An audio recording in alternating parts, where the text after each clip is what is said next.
আজকে আমরা কোথায় যাচ্ছি সেটা বল। পূজা সাহার বাপের বাড়ি। পূজা সাহাটা কে হয়? হ্যাঁ, তোমরা ঠিকই শুনেছো, পূজা সাহা আমার বান্ধবী মানেই ওর বান্ধবী। আর আমার বেশিরভাগ বান্ধবীকে ওর নাম ধরেই ডাকে।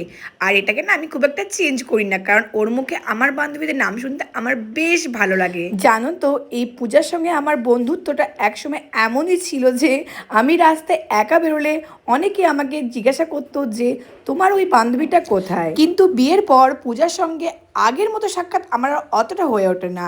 একদিকে ওর কাজের চাপ, সেটা তোমরা সবাই জানো, আর অন্যদিকে আমারও সংসারের চাপ। তাই সাক্ষাৎ করতে আমরাই চলে গেলাম পূজার বাড়িতে। গল্প শুরু করলাম চা থেকে, আর এই গল্প শেষ হলো দুপুরের খাবারের সময়। তার মানে বুঝতেই পারছো আমাদের মধ্যে কত গল্প জমা ছিল। শুধু গল্প করলে হবে, বাড়ি আসতে হবে তো।